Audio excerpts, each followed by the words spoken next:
No name city, the Lord don't like it here. No name city, your reckoning day is near. No name city, here's what he's gonna do. Gobble up this town and swallow it down, and goodbye to you.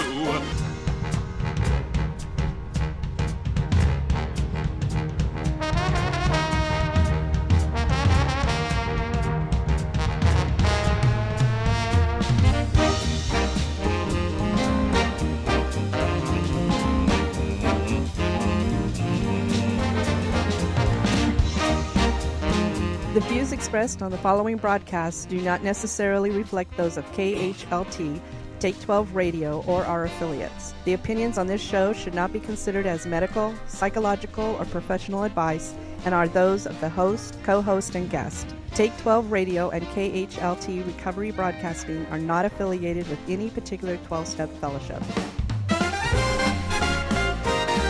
Here we go! When the static of life fills your brain, and the world seems a little too insane, just twist that dial, don't hesitate. There's a haven where good vibes await. Tune in and Take 12 for some joy and cheer.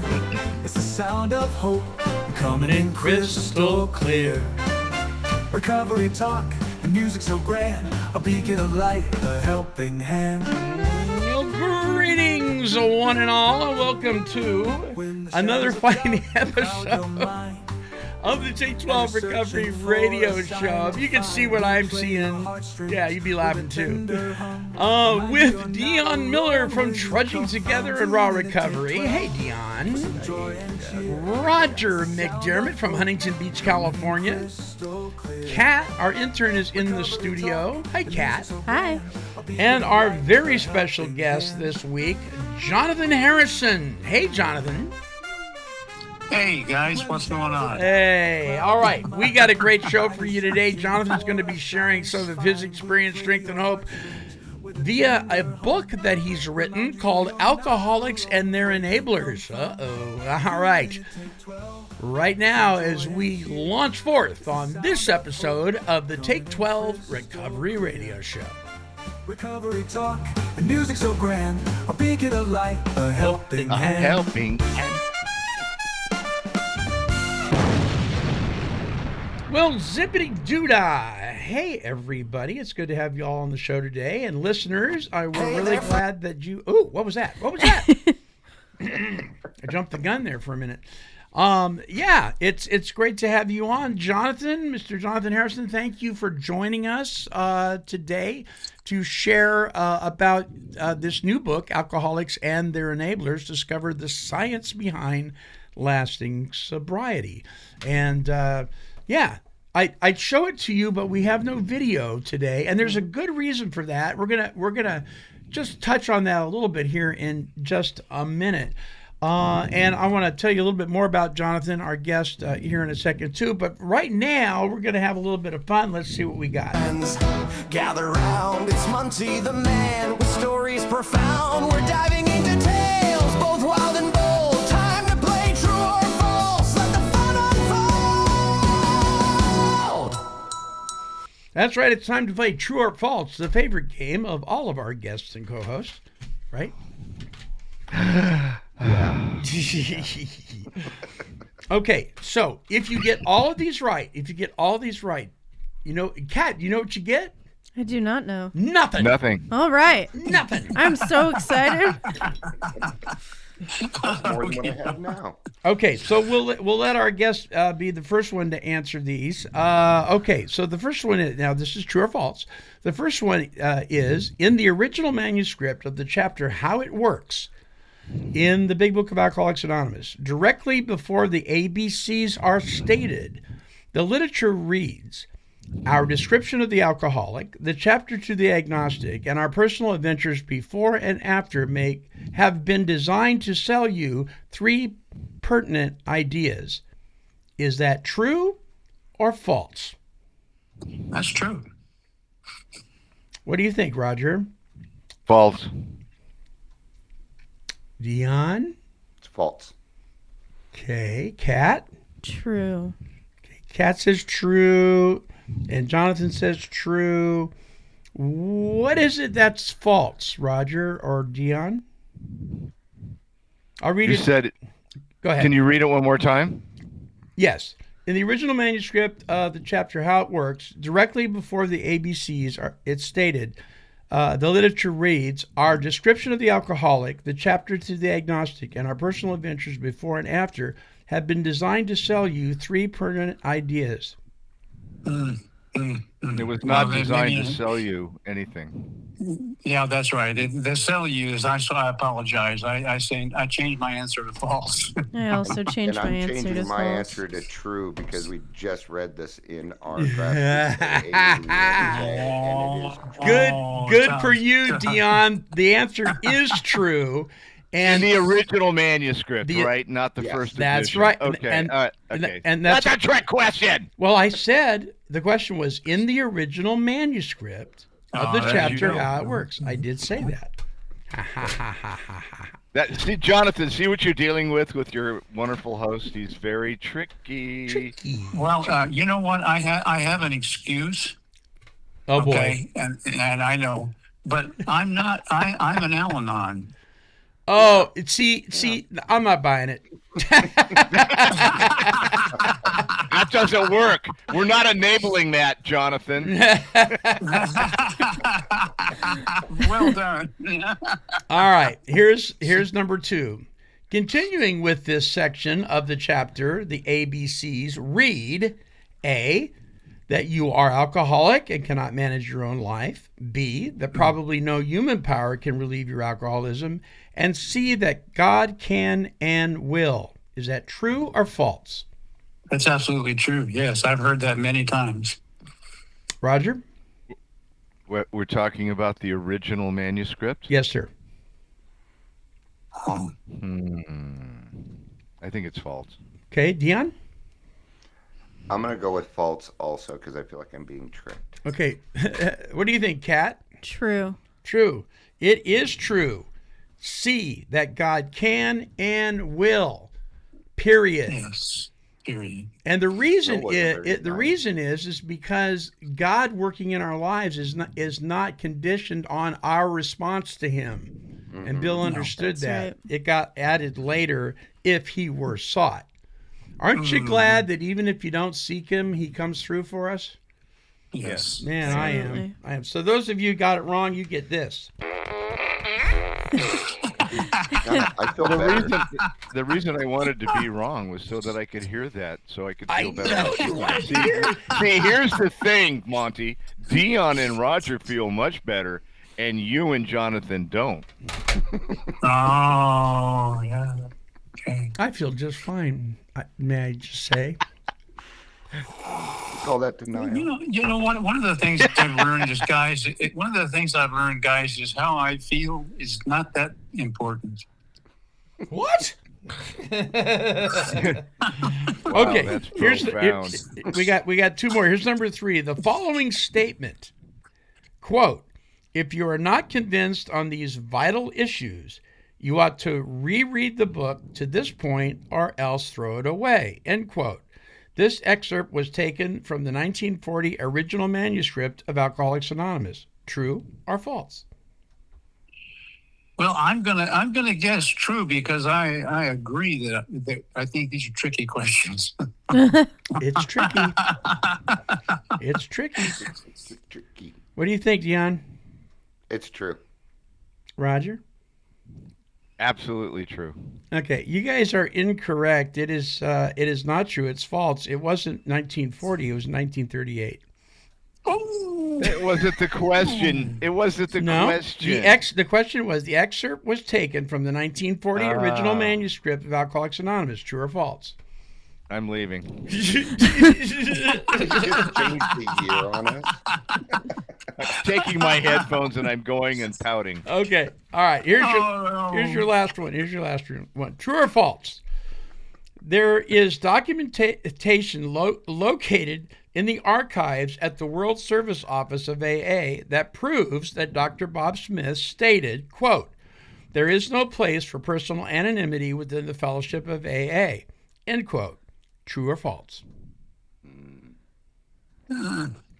I don't know. So let me read that again. There is documentation located in the archives at the World Service Office of AA that proves that Dr. Bob Smith, stated there is no place for personal anonymity within the fellowship of AA. Who do you want to go first? Go ahead, Roger. I'm going true because even if it's not, I believe that personal anonymity is it talks about at the level of press, radio, and film. Okay, Keon. Right, I'm not right. sure if I understand what he was saying. Is he saying that there's no room for anonymity? That's what it sounds like. 'Cause I just In the don't- fellowship. In the fellowship. in the fellowship. fellowship. Okay, I'm going to go with false also on that. Okay, what do you think there, Jonathan? Well, I know how sacred my anonymity is to me because of the last phrase in the 12th tradition, which says principles above personalities. Okay. So you're going to say that's true, or false? Well, yeah, I guess so. I mean, I'm not sure. You got me so confused now. But That's exactly that's you know what? That's his One of the things job, I yeah. learned What he real early does. was that the confusion is actually an elevated level of consciousness. wow. I like that. I'm holding on to that one. Okay, next time my wife says you're just confused, I'm going to say my consciousness is elevated. It's elevated consciousness. Yes. Yeah. Kat, what do you think? Take a stab at it. I think it's false. Think it's false? Yeah, it's false. There is no official record that declares that Dr. Bob Smith, co-founder of Alcoholics Anonymous, explicitly stated that there is no place for personal anonymity within the fellowship of AA. However, he emphasized the importance of maintaining anonymity at, and you were right, the level of press, radio, and film, stating that to maintain, and he said this too, stating that to maintain anonymity at any other level is a violation of the tradition. See Dr. Bob and the Good Old Timers. Yeah, so any other level other than press, radio, and films, then you're actually violating that tradition. So very, very interesting stuff. Well, good job, guys. Yeah, you got most of them wrong. But that's what you wanted, Monty. That was your goal. Well, we talked earlier about control. Yeah. Yes. Oh, yes. Uh-huh.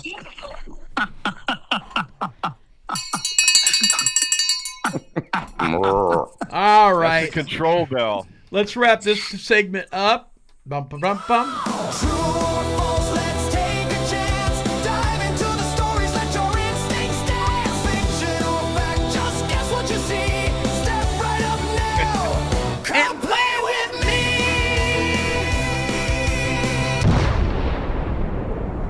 I love blowing stuff up. So do I. All right, the book, Alcoholics and Their Enablers, Discover the Science Behind Lasting Sobriety by Jonathan Harrison. Jonathan Harrison is our guest this week on the show. And I will tell you, I've known him for some time now, and a man of integrity, a man of a wealth of knowledge, and who does his homework. And in the process of practicing both of those, he has authored this book, Alcoholics and Their Enablers. If you are an enabler, or you think you might be, you definitely need to read this book. If you think you're not, you definitely need to read this book.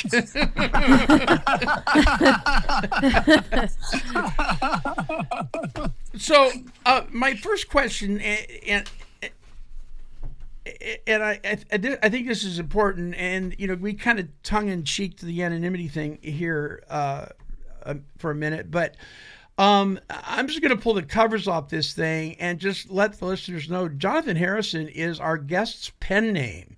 And so my question for Jonathan is, why is your anonymity so important as an author and as a guest on this particular podcast?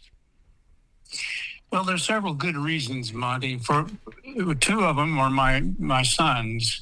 There is a great deal of shame and shame-based behavior based in both enabling behavior and alcoholic behavior.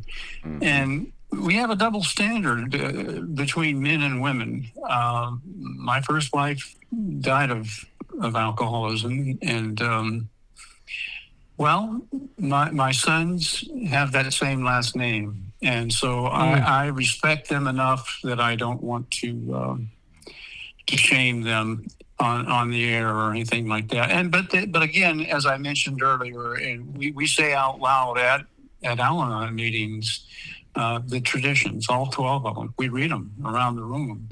And the very last, tradition 12 says principles above personalities. And so I recognize that, I have a fairly powerful personality, and I have a lack sometimes of self-control.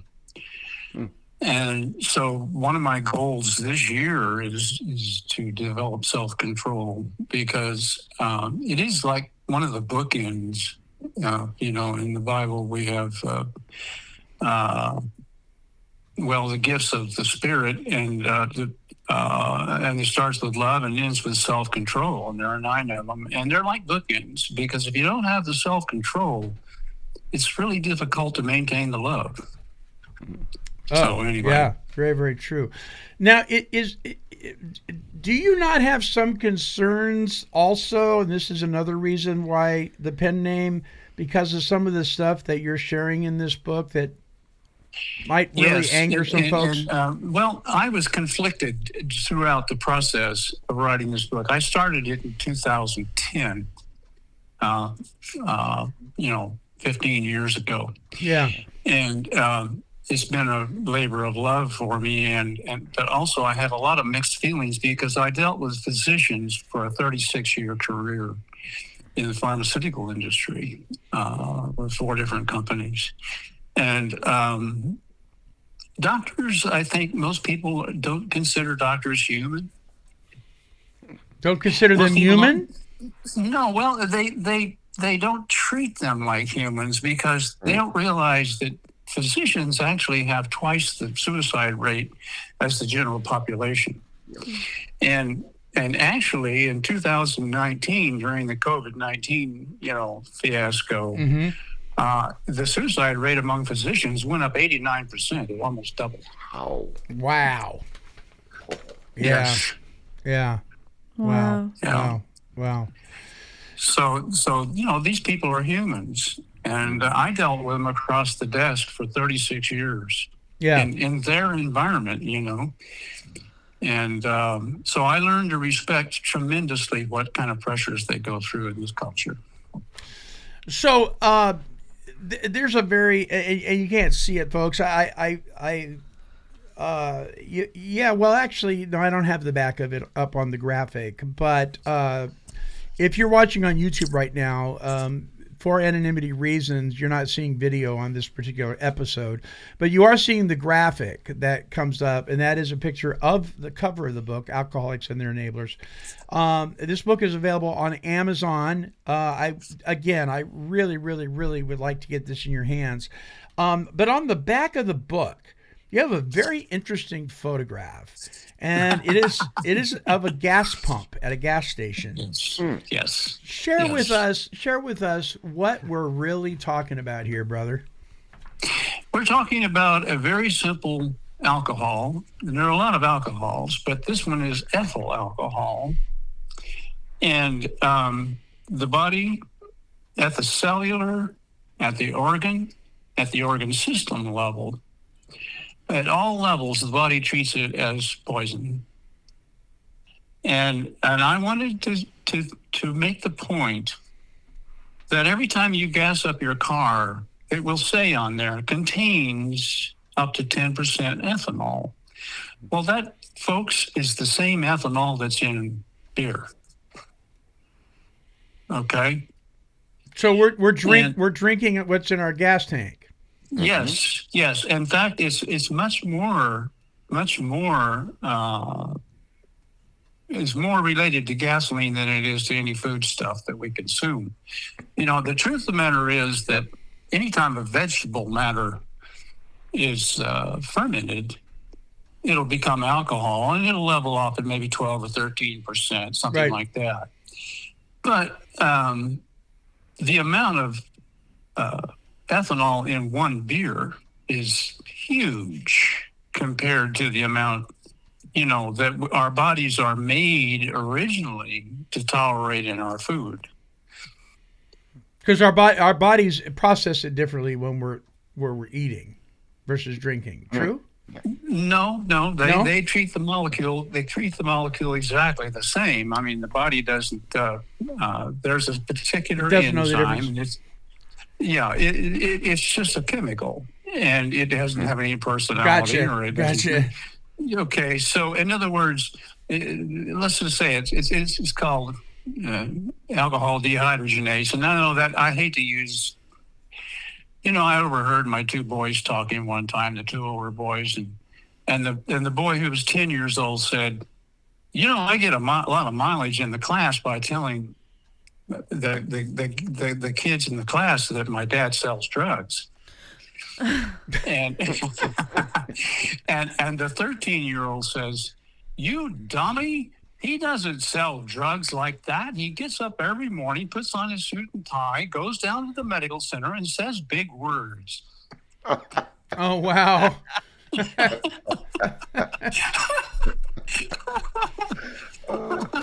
Wow, that's pure. From the mouths of babes, All right. Okay. So, Jonathan, here's my question that a listener might be asking, because you know how overly opinionated people in recovery can be. What qualifies you to write such a book and be so bold as some of the stuff that we're going to talk about today? Well, okay. Let's take Jonathan at the age of 9, and his 9-year-old guy is making a living by mowing lawns for 50 cents a piece by hand. Mowing them with a lawnmower and then cutting them with hand. And so he goes down to a place called a Trade Mart, and it's really a junk store. It's a block and a half from his house, right? Mm-hmm. And he finds a 1938 Collier's Encyclopedia, and it's got 10 volumes in it, and it's got a dark green cover on each book. And he goes home and gets his wagon, and he takes it over there to the trading post, and he gives the guy $4 for that Collier's Encyclopedia. Now, of course, for Jonathan, that's 8 lawns. Right. Yeah. But he gets that 1938 encyclopedia, and for the next 9 years, he reads in it constantly because he's fascinated by life, the body, and he wants to be a doctor. Well, then what happens in about 4 years later, on one day, his life goes in a totally different direction. The Russians put up Sputnik on October 3rd, 1957, and Jonathan is in the 8th grade. Well, what happens is the country all of a sudden goes out and looks at the Sputnik, and the high school that he's going to gets a government grant, and they're going to actually start teaching kids the Russian way to teach math and science. So Jonathan gets plugged into a group of 300 minnows that go in, and in the 4 years that he's in high school, they cut those numbers down to the last 30 survivors. And so Jonathan is one of 28 guys and 2 girls who come out of that Russian teaching program. And because he just loves to read and he just loves his old 1938 encyclopedia, he ends up leading the physics class. Because what they do, in other words, it was not a situation where everybody got a trophy, And so what they did on the blackboard every year was they put up the number of people who were still surviving in the course. And I survived that. I came out one of the 28 guys. And so that put me in a direction where I absolutely love to learn. I just love to learn. I was hungry to learn about everything. So I finished a bachelor's degree in biology at one of the California universities and a minor in anthropology, which fit perfectly with it because I had physical anthropology, cultural anthropology, social anthropology, history of religions, all that stuff. And, well, college was so easy for me after I went through that 4-year period, It was ridiculously easy. I kept thinking, this has got to be too simple. This is ridiculous. But anyway, that's what I did. And so the perfect place for me to go was the pharmaceutical industry. Was after I graduated from college with that degree. Very, very quickly, I went to work for four of the largest pharmaceutical firms in the nation. And then I ended up being sent to the biggest medical center in the world in Texas in the mid 70s. And I was what's called an academic specialist. And what was so beautiful for Jonathan, for me, was that, they said you have to read 12 medical journals every month. Jeez. I quit. And I loved it. I mean, they were paying me to read 12 different medical journals every month, on different aspects of the body and that kind of thing. And I read postgraduate medicine and annals and archives of internal medicine, JAMA, all those. And so I had to be able to learn how to speak the language of the doctors. Wow. That's a lot. That's all. I'm sweating just even thinking about, first year Greek or whatever. Yeah. Did you have to read like the whole journals or just like? No. Oh, okay. In each of the three companies, the last three companies were involved there. I was fine. I actually finally retired from the only wholly Japanese drug company in the American market. But they hired me away from Squibb, and no,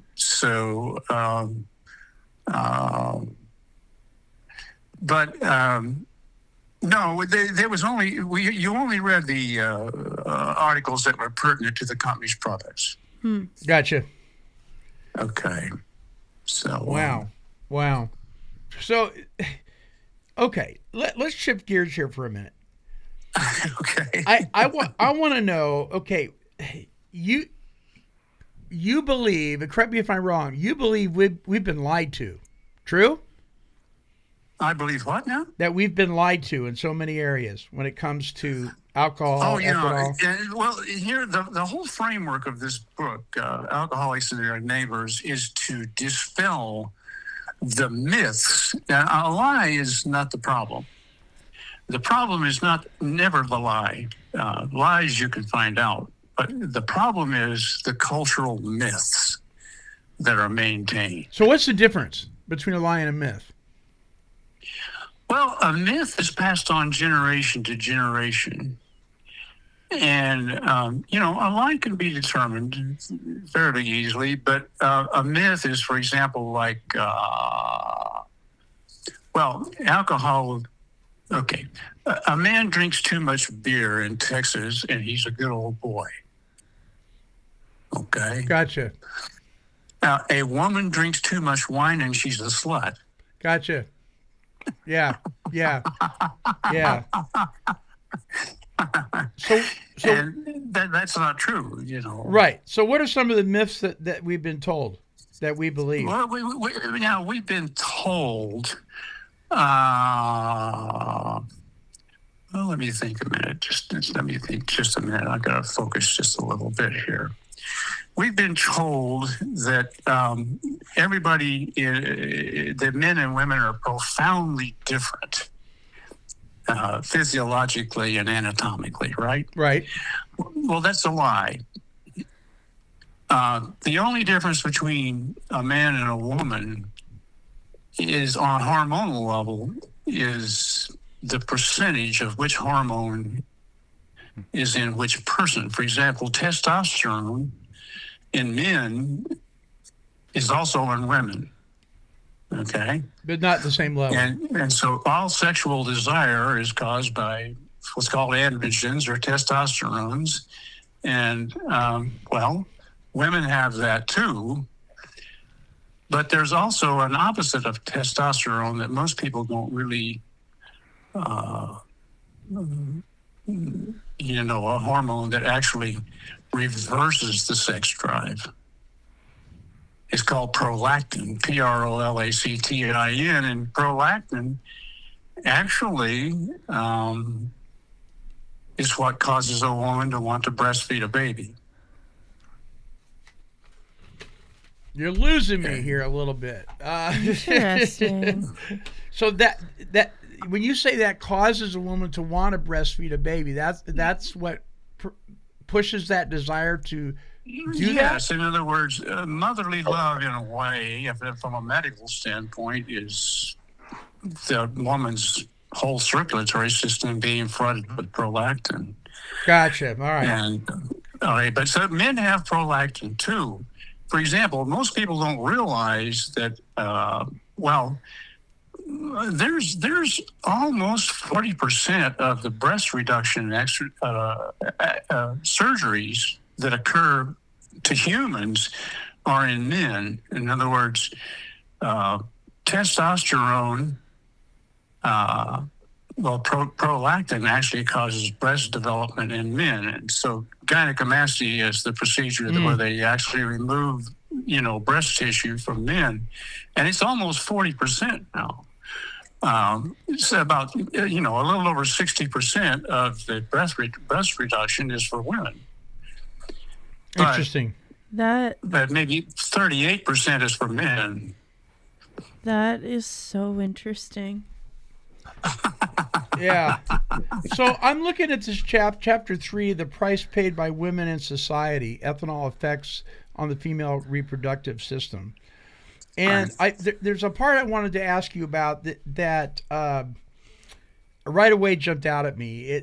You say, broadly speaking, the causes of ethanol abuse. And by the way, when I say that, because in the book at the very beginning, we're talking about from here on out, we're going to refer to alcohol as ethanol, right? That you make that very clear. Perfectly. Okay. Broadly speaking, the causes of ethanol abuse are split roughly half genetic and half environmental. Social interaction and education levels are key environmental factors. Targeted advertising aimed at women since World War II is also significant. Okay, we've all heard of Rat Park, right? Have we all heard of that? We've all heard of what? I'm sorry. Rat Park.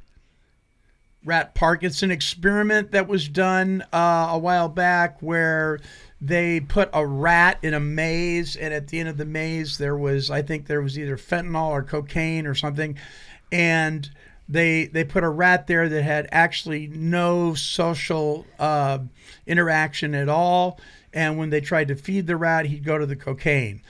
They took another rat and put him in a group of rats, so he had social interaction, and he'd always go to the food and never touch the cocaine. And then what the conclusion was supposedly is that whether you're an alcoholic or an addict is going to be largely determined on the socioeconomic status that you're raised in. I totally disagree with that, because I do too. There are 5,400 data centers right now in 51 states as of October in the United States. Now, these data centers are full of computers, okay? Yeah. Okay, well, those computers contain the human genome of less than 1 million people. In other words, the genetic makeup for every one of us, we have 330 some odd million people in America, right? Well, there's only less than 1 million people who have their genome actually in the mind of those computers. We have a lot of room to go here. Next year, we're going to have a whole lot more data centers all over the United States. And those data centers are going to have room in their minds to keep the human genome of more and more people. And so genetic research right now is going crazy. It's going crazy right now because they are finding that there is so much more that is genetic that we don't understand. And so the cultural and social requirements for an alcoholic to drink for 30 years and destroy their body are only part of the equation. The other part is the 50% of those troublemaker genes that we have. For example, the first one that came out was SNCA. Now you can look up SNCA, those 4 letters, anywhere you want on your computer, and you will find synuclein alpha. All right, that's a big, complicated protein. But that complicated protein is what causes alcohol craving. That was first discovered in 2014, and I read the study, and it was beautifully done. Huge multi-center genetic study in Germany and Canada and the United States. But SNCA, now we know it is the smell of the alcohol that causes the craving. If you go open a bottle, now don't do this if you're newly sober, but if you go open a bottle of vodka and you sniff it, you're going to have a little sweet, musky odor that you can smell in the vodka, right?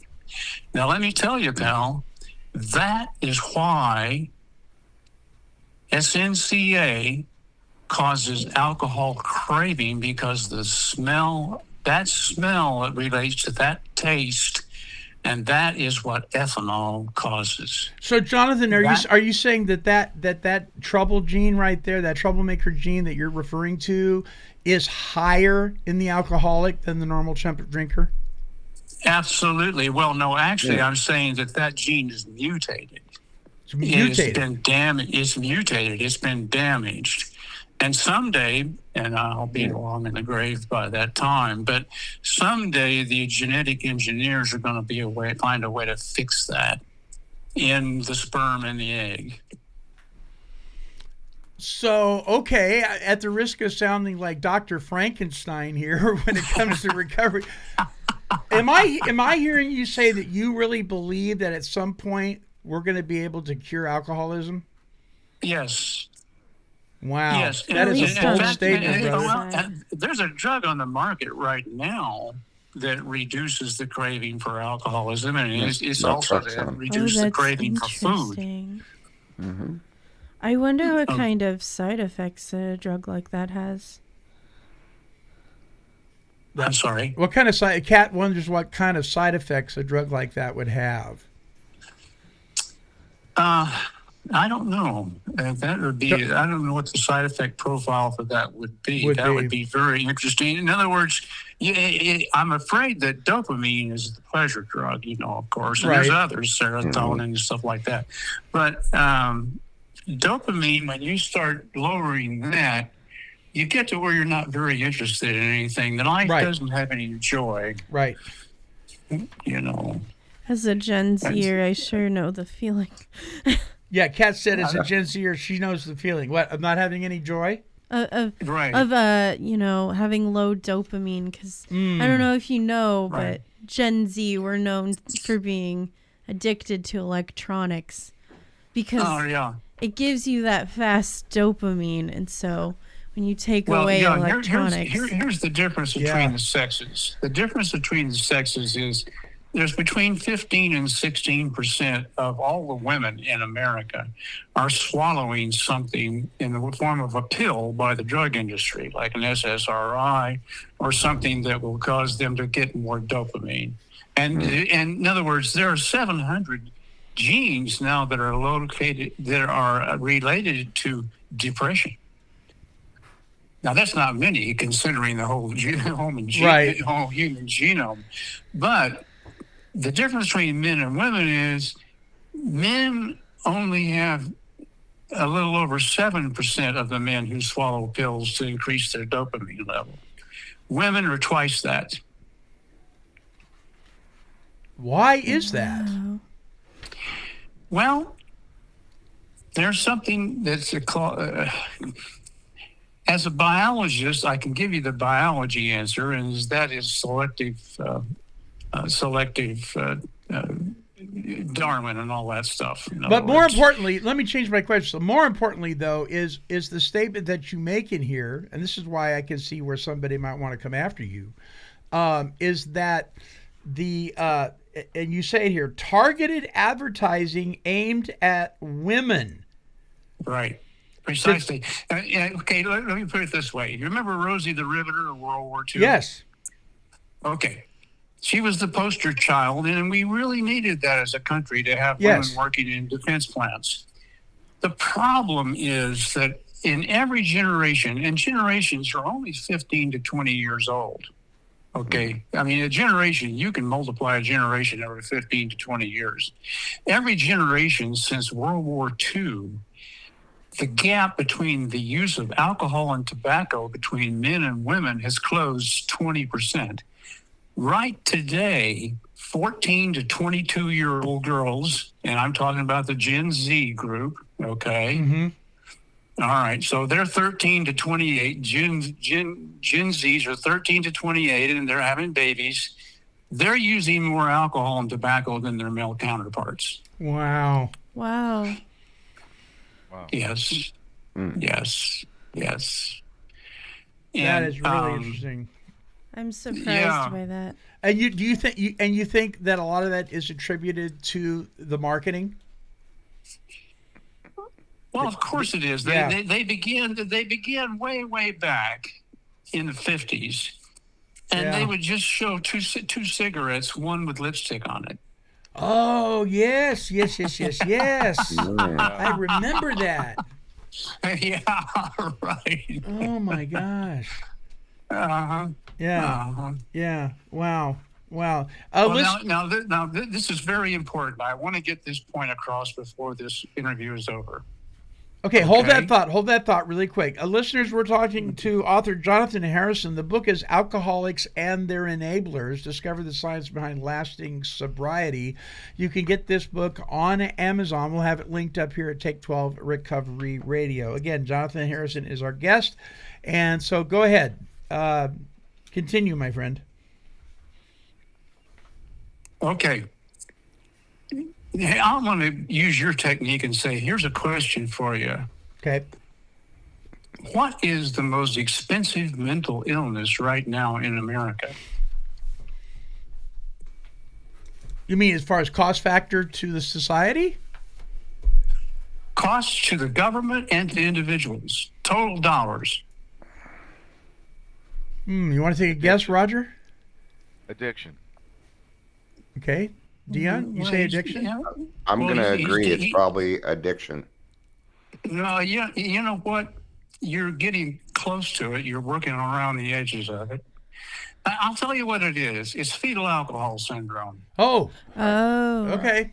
Yeah. Oh, Okay, so here's the problem.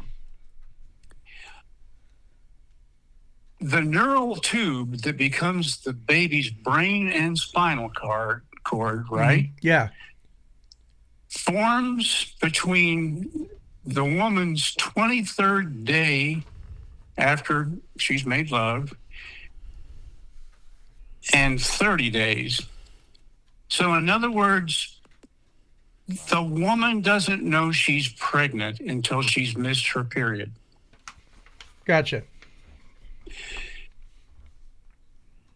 If she has one beer during that 23 to 30 days, and she only weighs 140 pounds, that baby will have ADD and fetal alcohol syndrome. ADD is actually attention deficit disorder, and that's why all these kids that are 5 years old are lining up for the nurses for their Ritalin every day. It's because mama had a drink when she didn't know she was Well, pregnant. she didn't know she was pregnant. Wow. Now let me show you what they're doing in Canada, because the Canadian government is pretty sharp. Every restaurant in Canada, if they're doing what they're supposed to do legally, has a free pregnancy test in the women's bathroom. So can a woman know if she's pregnant or not just by taking that test before she misses her period? Yes, of course. Within a day of the point of when if that zygote, if that baby is implanted in her endometrium, if it's planted in her uterus, within a few days, her blood serum will show she's pregnant.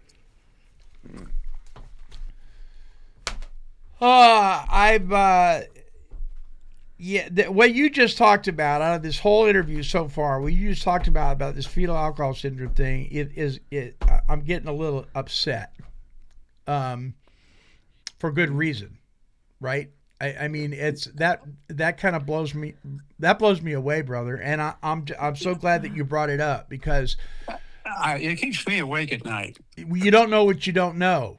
You don't know what you don't know. And when you know better, you ought to do better. The problem is a lot of people are knowing better and they're not doing better.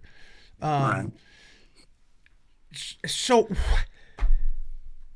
oh my gosh. I'm a little stunned. I'm just a little stunned here because I'm thinking so the responsible and please, ladies out there and Kat, don't take offense to this, but that means every time that you have sex, you better be taking a pregnancy test and not just guessing.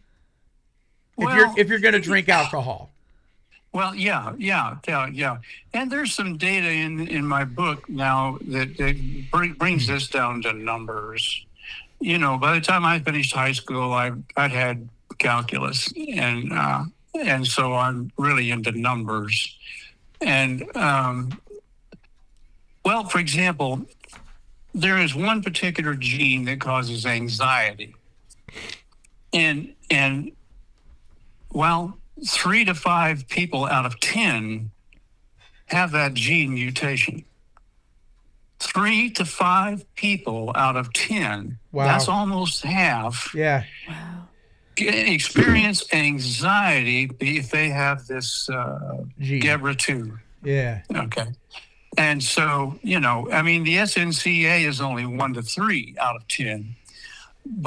And so that's what causes the absolute craving for the alcohol, the ethanol molecule. But the GABA2, and that is the first one listed in my book by design, is what causes anxiety.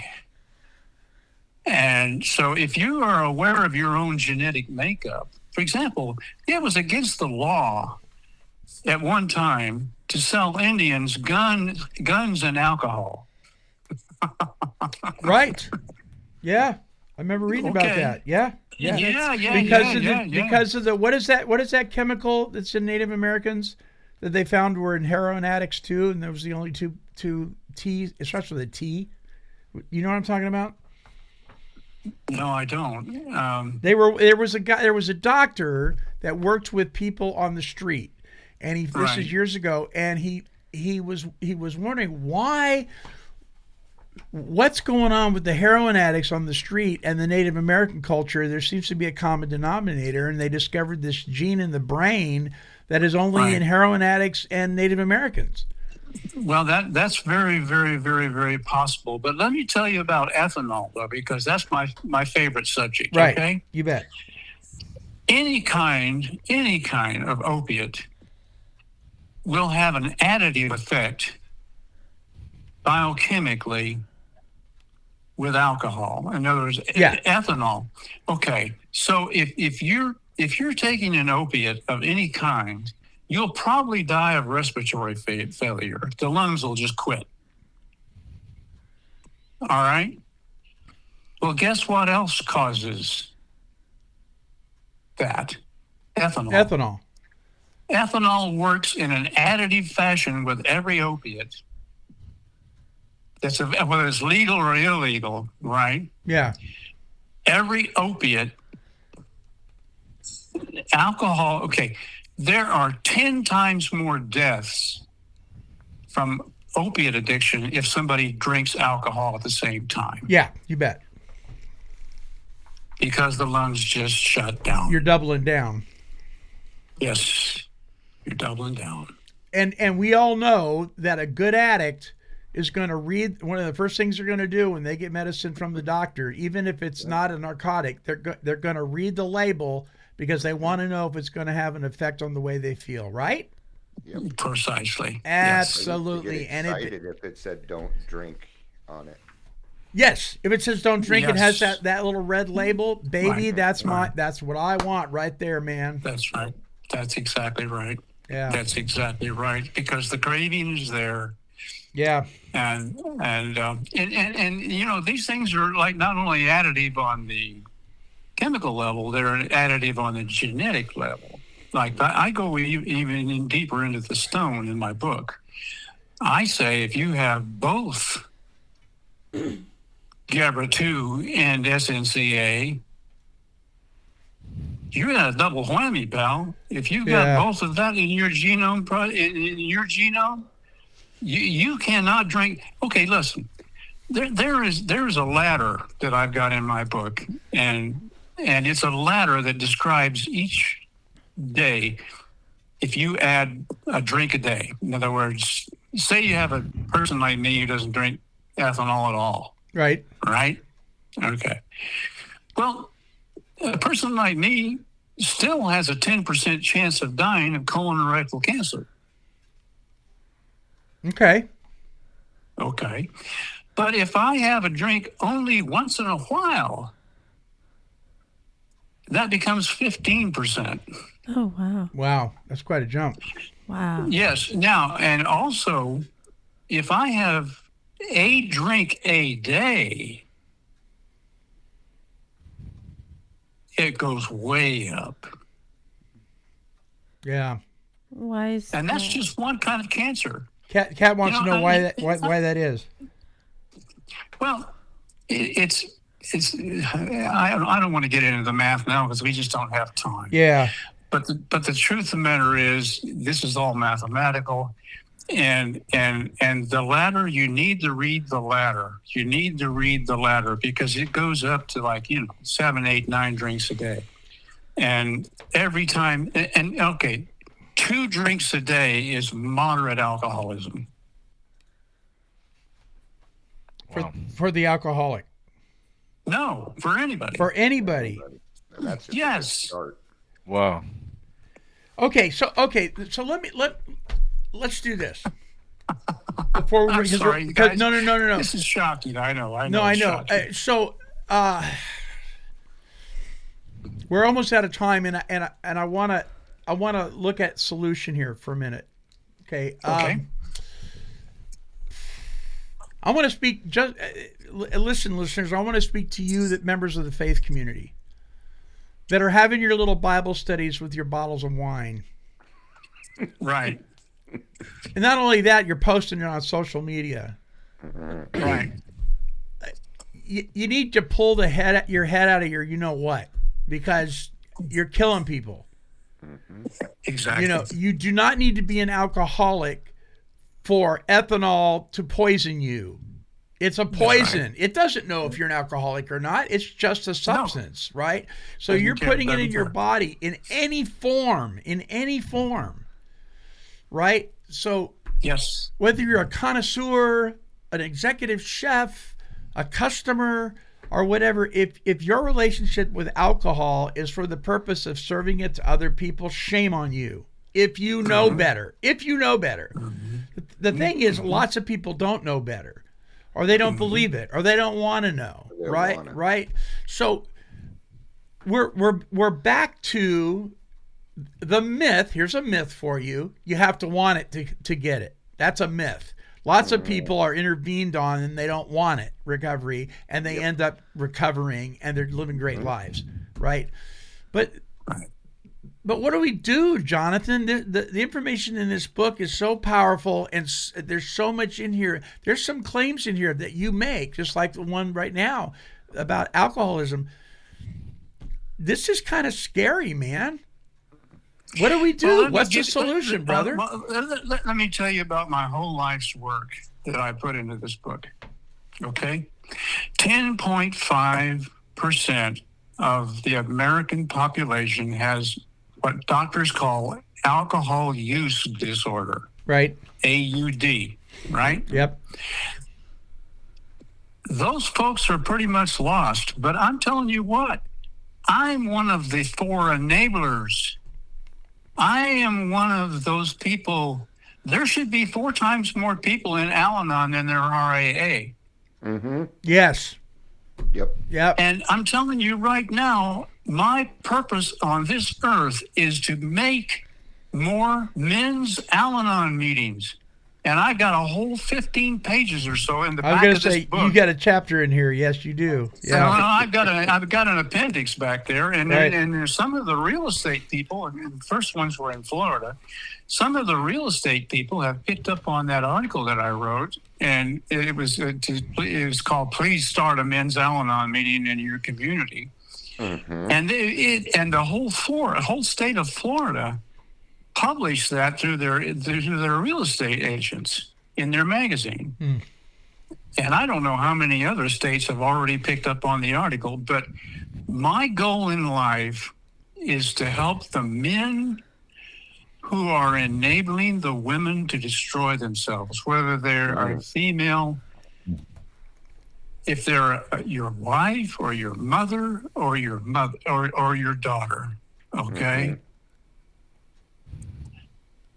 That's my goal in this life on this earth. And I'm just praying that somebody will hear this and they will do some kind of an intervention here or some kind of a way to get some help with their enabling behavior. Because guess what, folks? We've been focusing on the alcoholic. Mm-hmm. There are health consequences for the enablers. They die early too. Yeah. Sure do. Yeah, we could do a whole Okay. show on just the enablers. Maybe. Yes, exactly. Yeah. And even alcoholics can go on to be enablers. I know that I have codependency issues for sure. Of course you do. Of course you do. Of course you do. I feel bad and I want to save people. Absolutely. I know. Fix, right? Well, in there's a book. There's a wonderful book. It's called Serenity: A Companion for 12-Step Recovery. Yep. Yep. And the point that they're making in that whole book is that Christianity and the 12-step programs are not mutually exclusives. Right. My wife and I, for 20 years, every month, we studied that book, Serenity, A Companion for the 12-Step Recovery. And it talks about the scriptures in the Bible, and it talks about the 12 steps. And for 20 years, every month, we studied the combination between the 12-step programs and Christianity. The church, a Kairos group in the Episcopal Church, picked up on our study and took it to the prison in Huntsville in Texas. And they had prisoners covered with tattoos approaching the leaders of that program in Kairos with crying and murderers and rapists and all kinds of prisoners because, well, I'm sorry, I'm getting a little bit off of far here, but for 20 years we've been reading, even during the COVID thing, we did it with Zoom meetings, Yeah. And the truth of the matter is that the Christianity and the 12 steps are not mutually exclusive. The Christianity, it was the Oxford group in England that became, in the late 30s, that became a part of the 12-step movement. Sure. And Dr. Thibault and his essay that he wrote on the difference between surrender. He wrote a beautiful book, and one of my favorite people to read is Emmett Fox. I've read Emmett Fox inside and out, but I'll tell you what, Emmett Fox was a Frenchman, and he was to Europe what Joel Osteen right now is in America. And, I've had people at a cash register say, there's something different about you. And I'll say, yeah, really, what's that? Say, I don't know, there's something different about you. And I'll say, I'll tell you what, pal, write this down. There are 4 things I will not do. There are 4 things I will not do.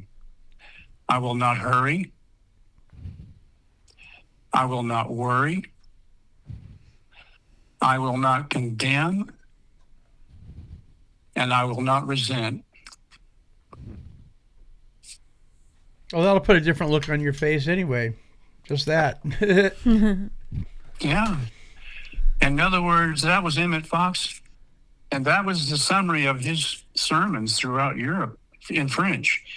And if you hurry, you'll make mistakes. If you worry, well, it's like sitting in a rocking chair. You're not going anyplace, right? Right.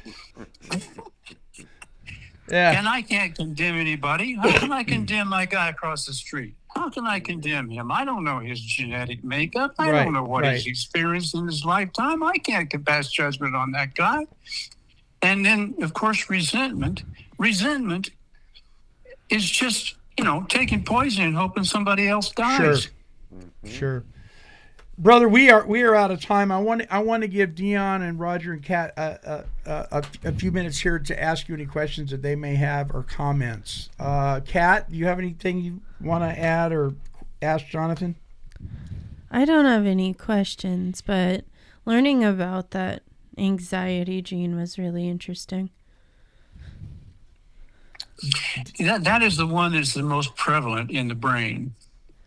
And the brain cells, neurons, have receptor sites on them. And that GABA2, that's what we call it in science, is GABA2, is 3 to 5 people. So in other words, 3 out of every 5 people in America. I mean, that's a huge percentage. That's huge. Dion, Roger, That's huge. Any comments or questions? Yeah, first, thanks for taking your time. Number one, not just coming on the show, but writing a book about your experience. I appreciate the humility behind the staying anonymous. I can appreciate that. I would just like to reinforce on the Al-Anon. We're out there starting our AA meetings. I challenge you to maybe find a place with a little bit more room so they can have Al-Anon and Alateen going on at the same time. This is very needed. It is a family disease, and I agree there should be 4 times as many people in Al-Anon because alcoholics affect that many people. So thank you very much for that and kind of putting it in with men's mental health. So thank you. Yeah, you're good. You're getting ready to make me cry. Sorry. Thank you so much. Roger? This has been wonderful. Jonathan, I appreciate, man, this has been an enlightening show. I love the science behind what you've shared and what you've written and how you tie it into the 12 steps Thank and you. the Bible. Yeah, the science behind it is what everybody needs to hear and know. This isn't a matter of opinion. This isn't even a matter of experience. This is a matter of scientific facts. Yeah. Right. And that's not normally what you hear in the rooms of recovery. Sure. Yeah. You don't hear scientific facts. I want to apologize because one of my favorite guys to quote is Mark Twain.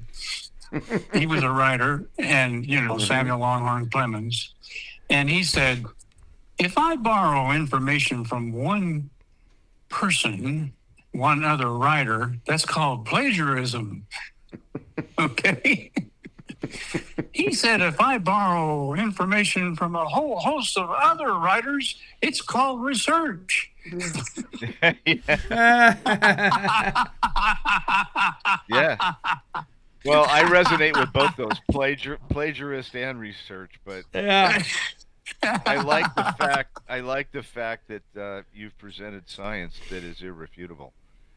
Yeah. Yes. Me too. Those are Yes. things that I've never heard. So that's astounding. Thank you for your research, your commitment, your humility, and your love. I appreciate you so much. Thank you.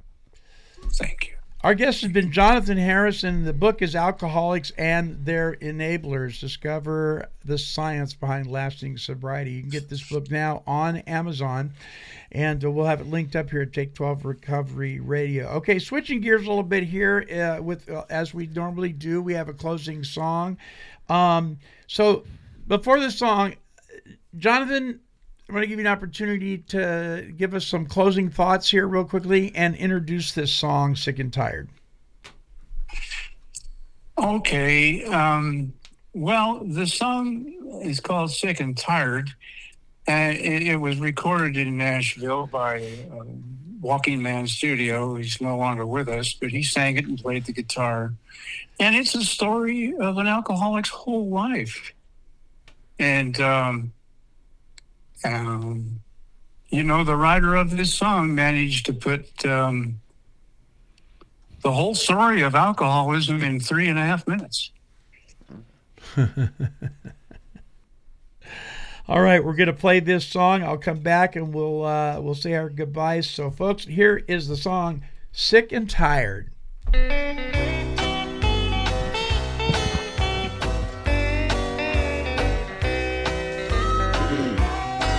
As a boy, I did just what they said.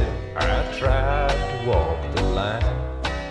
But when I learned the game of life, I beat it every time. Nothing made a tankers, it was all within my grasp. But the only thing that gave me peace was aged and sold in glass. Sick and tired, sick and tired. I'm just sick and tired of feeling sick and tired.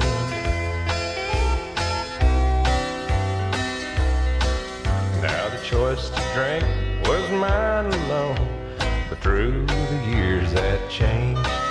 For peace I gave my kids and wife and my body in exchange. Oh, I could somehow make it if I found another pill. Any hour I knew my game was done. It even had my will. Sick and tired, sick and tired. I'm just sick and tired of feeling sick and tired.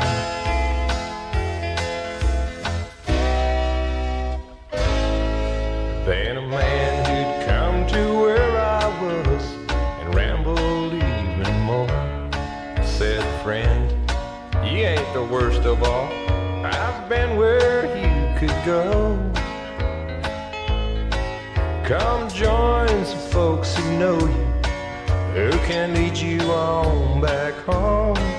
'Cause the only ones who know your pain have been there on their own. We were sick and tired, just sick and tired. But we're just no longer living. Sick and tired,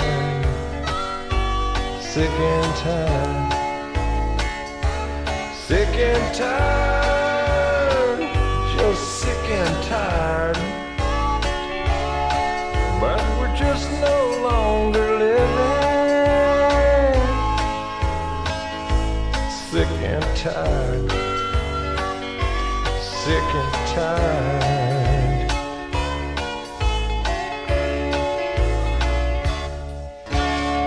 Aren't you glad you don't have to live that way any longer? For tons of resources, visit our website at take12radio.com and click on the recovery resource link. You'll just see a whole bunch of stuff that is solution focused. Now, Alcoholics and Their Enablers is the title of the book. The author is Jonathan Harrison. You can get that on Amazon. Please check it out today. You can read a sample of it on there. I encourage you to do it very, very soon. This is something that is, we really need to get a sense of urgency in people so they can know better, so they can do better. Jonathan, thank you so much. Love you, brother, and congratulations on the book, my friend. Thank you. All right. Until our next broadcast, this is the Monty Man along with Roger and Dion and Kat and the rest of the Take 12 Recovery Radio family, and of course, author Jonathan Harrison, Alcoholics and Their Enablers. We are wishing God's perfect serenity for you. Don't let the weights of the past keep you down. There's a melody here to turn it around. In each story and song you'll find a friend, a chorus of courage that'll never end. This has been a broadcast of Take 12 Recovery Radio and KHLT Recovery Broadcasting.